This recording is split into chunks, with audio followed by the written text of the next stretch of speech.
Hi, this is Life Coach David.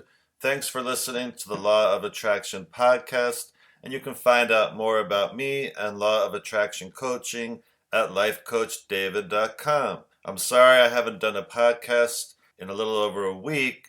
That's because my 15-and-a-half-year-old dog Pippin passed away, and I just needed some time. We were very close, and of course, anyone who's listening that has lost a pet knows how that feels. And I dedicate this podcast to Pippin the Maltese. He was amazing and he will be greatly missed, but he did have a fantastic, very long life, and that's what I'm going to focus on. And I'm excited because today I'm going to start reading from an Esther Hicks book, and this book is called Money and the Law of Attraction, Learning to Attract Wealth, Health, and Happiness. So who doesn't want to attract all that? And even though it's called Money and the Law of Attraction, I'm sure all the principles in here and all the ideas in here we can use towards other things we want to attract. So I'm going to start this book today.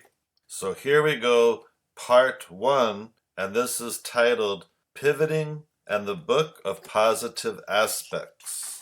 Your Story and the Law of Attraction. Each and every component that makes up your life experience is drawn to you by the powerful law of attraction's response to the thoughts you think and the story you tell about your life.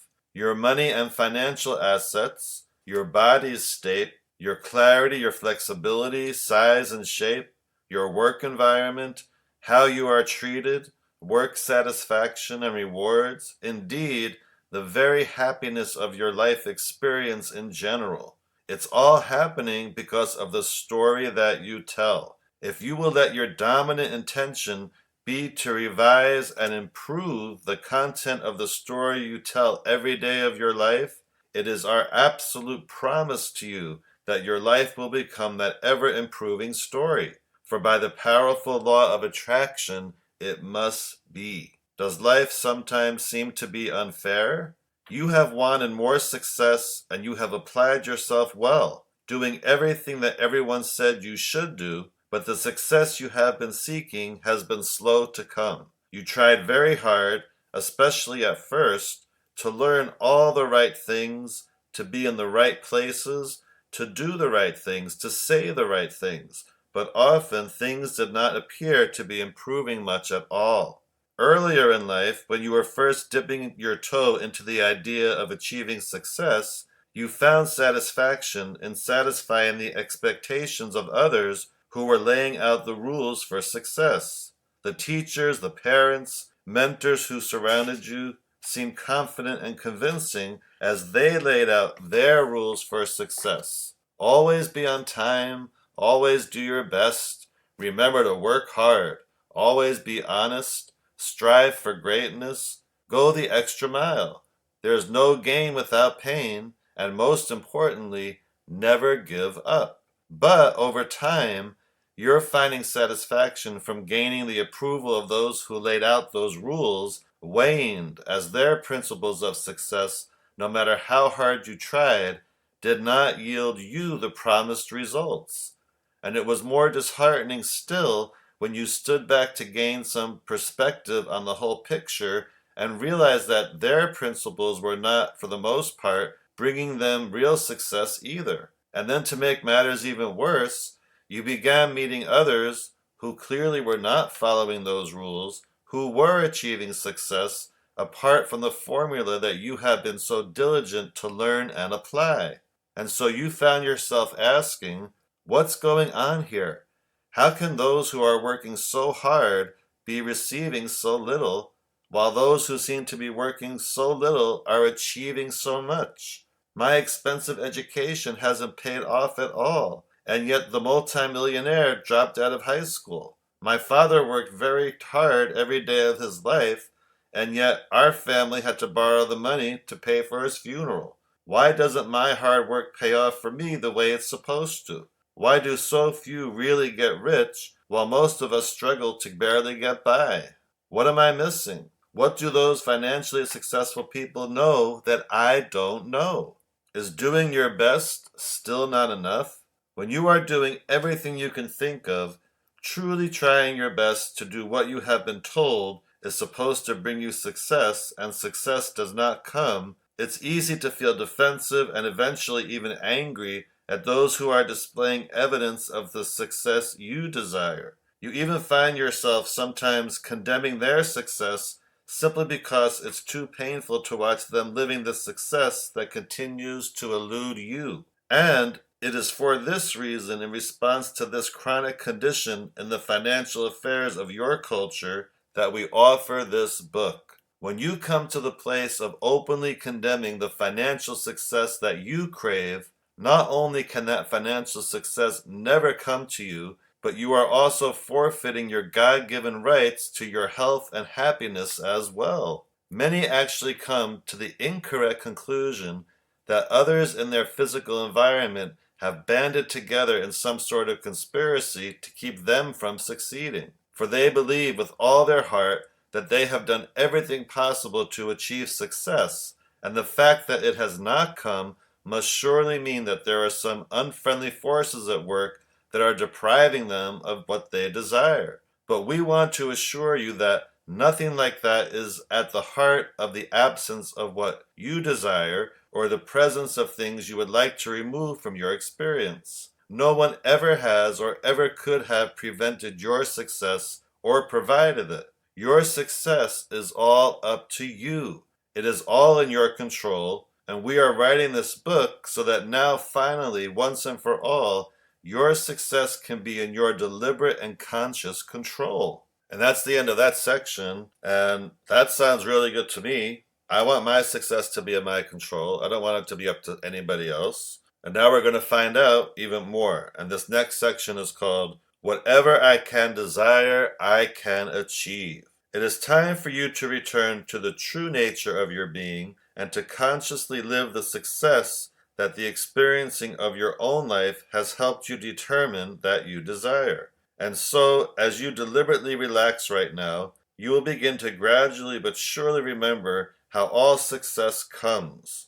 For you already inherently understand it, and so you will certainly feel resonance with these absolute truths as you read about them here. The eternal laws of the universe are consistent and reliable, and steadily hold always the promise of expansion and joy. They are being presented to you here in a powerful rhythm of understanding that will start small within you and then expand with each page you read, until you reawaken into the knowledge of your purpose and your own personal power as you remember how to access the power of the universe that creates worlds. If this time-space reality has within it the ability to inspire a desire within you, it is absolute that this time-space reality has the ability to yield you a full and satisfying manifestation of the same desire. It is law. Isn't that nice to know, though, that if we have a desire, then it's law that we should satisfy it, we should manifest it. That's very exciting to know, and let's find out how to do that. So the next section says, to achieve success is my natural birthright. Most people naturally assume that if their life is not going the way they want it to go, something outside of themselves must be preventing the improvement, for no one would deliberately hold their own success away. But while pointing the blame at others may feel better than assuming responsibility for unwanted conditions, there is a very big negative repercussion to believing that something outside of you is the reason for your own lack of success. When you give the credit or the blame to another for your success or lack of it, you are powerless to make any change. When you desire success, but from your perspective, you are not currently experiencing it, at many deep levels of your being, you recognize that something is wrong. And as the strong feeling of personal discord magnifies your awareness that you are not getting what you want, it often sets into motion other counterproductive assumptions that evoke jealousy toward those who are having more success, resentment at a myriad of people you would like to blame for your lack of success, or even self-denigration, which is the most painful and counterproductive assumption of all. And we submit that this uncomfortable upheaval is not only normal, but it's the perfect response to your feeling a lack of success. Your emotional discomfort is a powerful indicator that something is very wrong. You are meant to be successful. You are meant to succeed. And failure should feel bad to you. You are meant to be well, and sickness should not be accepted. You are supposed to expand, and stagnation is intolerable. Life is supposed to go well for you, and when it does not, there is something wrong. But what is wrong is not that an injustice has occurred, or that the gods of good fortune are not focusing on you, or that someone else has received the success that you should have had. What is wrong is that you are out of harmony with your own being, with who you really are, with what life has caused you to ask for, with what you have expanded to, and with the ever consistent laws of the universe. What is wrong is not something that is outside of you over which you have no control. What is wrong is within you, and you do have control.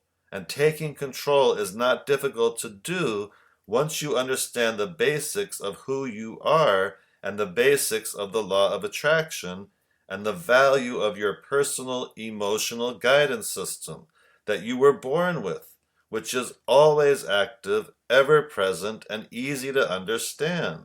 Money is not the root of evil or of happiness. This important subject of money and financial success is not the root of all evil, as many have quoted, nor is it the path to happiness. However, because the subject of money touches most of you in one way or another, hundreds or even thousands of times in every day, it is a large factor in your vibrational makeup and in your personal point of attraction. So when you are able to successfully control something that affects most of you all day, every day, you will have accomplished something rather significant. In other words, because such a high percentage of your thoughts in any given day reside around the topic of money or financial success, as soon as you are able to deliberately guide your thoughts, not only is it certain that your financial success must improve, but the evidence of that success will then prepare you for deliberate improvement in every aspect of your life experience. If you are a student of deliberate creation, if you want to consciously create your own reality, if you desire control of your own life experience, if you want to fulfill your reason for being, then your understanding of these prevalent topics, money and the law of attraction, will serve you enormously well. I am the attractor of my every experience. You are meant to live an expansive, exhilarating, good-feeling experience. It was your plan when you made the decision to become focused in your physical body in the time-space reality. You expected this physical life to be exciting and rewarding.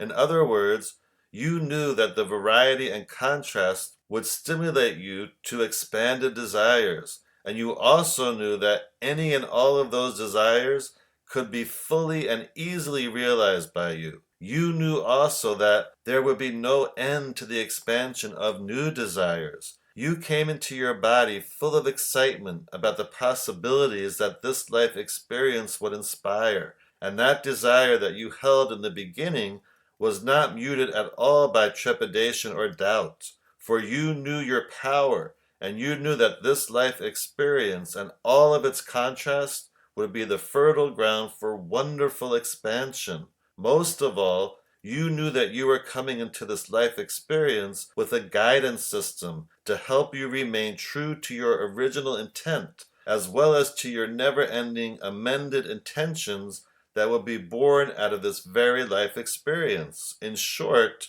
you felt an eagerness for this time-space reality that nearly defies physical description.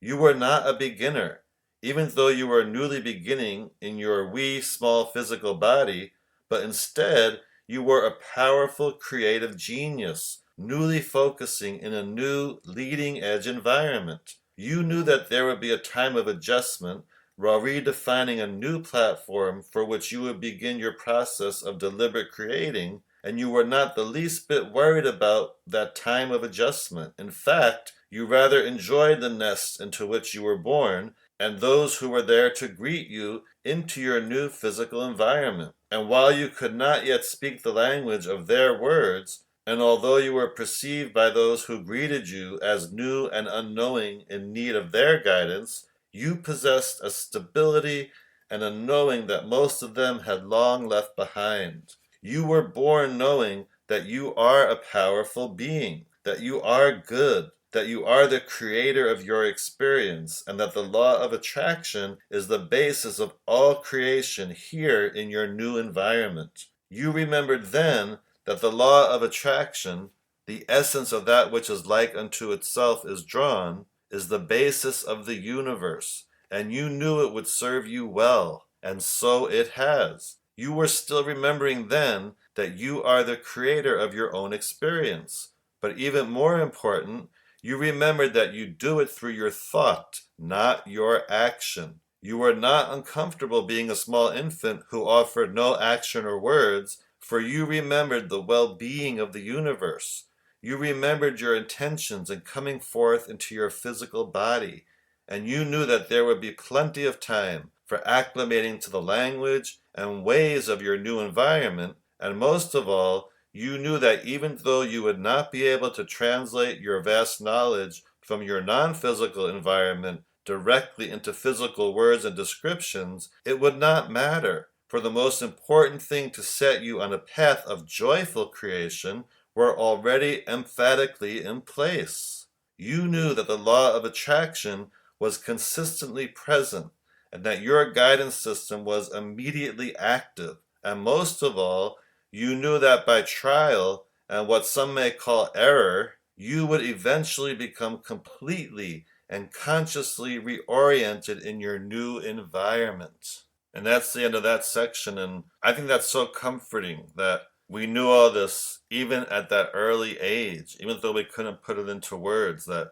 we have a guidance system and that we were on the leading edge, the cutting edge, and that we were in this new environment and we have the power to be deliberate creators. And the next section is called, I knew of the consistency of the law of attraction. The fact that the law of attraction remains constant and stable throughout the universe was a big factor in your confidence as you came into your new physical environment, for you knew that the feedback of life would help you to remember and gain your footing. You remembered that the basis of everything is vibration, and that the law of attraction responds to those vibrations and in essence organizes them, bringing things of like vibrations together while holding those not of like vibrations apart.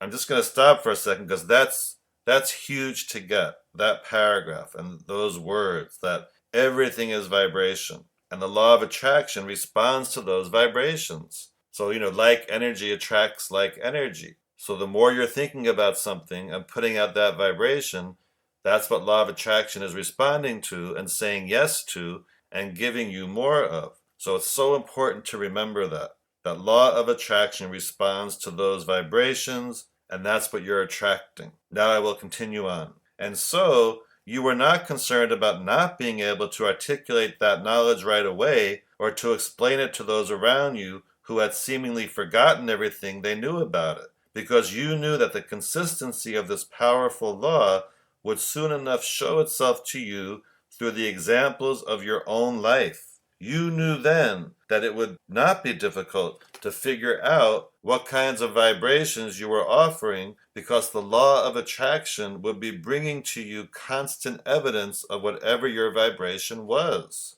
And that constant evidence, of course, is what you're attracting into your life, how happy you are. In other words, when you feel overwhelmed, circumstances and people who could help you get out from under your feeling of overwhelmment cannot find you, nor can you find them. Even when you try hard to find them, you cannot. And those people who do come do not help you, but instead they add to your feeling of overwhelmment. When you feel mistreated, fairness cannot find you. Your perception of your mistreatment and the subsequent vibration that you offer because of your perception prevents anything that you would consider to be fair from coming to you. When you are buried in the disappointment of fear, of not having the financial resources that you believe you need, the dollars or the opportunities that would bring the dollars continue to elude you. Not because you are bad or unworthy, but because the law of attraction matches things that are like, not things that are unlike. When you feel poor, only things that feel like poverty can come to you. When you feel prosperous, only things that feel like prosperity can come to you. This law is consistent, and if you will pay attention, it will teach you through life experience how it works. When you remember that you get the essence of what you think about, and then you notice what you are getting, you have the keys for deliberate creation. And again, that's another huge thing to get, and I'm going to reread that because it's so important. When you remember that you get the essence of what you think about, and then you notice what you are getting, you have the keys for deliberate creation. Wow, how exciting is that? That if we can just be that aware and then shift our thoughts to what we want, then we attract what we want. And that's a great place. Just keep in mind all that you heard today. You know, you're a deliberate creator. You're attracting to your life what you're focusing on and what you're vibrating. And of course, you can change that if it's not what you want. And through my type of coaching, I coach my clients on processes and techniques and ideas to help them attract what they want, to be in the vibration of what they want, so they do attract what they want. And it always works. Like vibration attracts like vibration. Did I say that right? Because like energy attracts like energy. So please consider Law of Attraction coaching for your good. And you can contact me through lifecoachdavid.com. And I always offer a free mini session as a first introduction to coaching so you can get an idea of what it's like. And you can ask me any questions you have. And of course, my coaching is phone coaching, so it doesn't matter where you live. So take me up on that free mini session because I want you to experience coaching. And I always love talking about the law of attraction and meeting new people. So thanks again for listening. And you may want to re-listen to today's podcast because there was a lot of great information in there that you can apply to your own life, which is my whole reason for doing this podcast. Have a fantastic, wonderful day. And as I always like to say, have a high vibration day.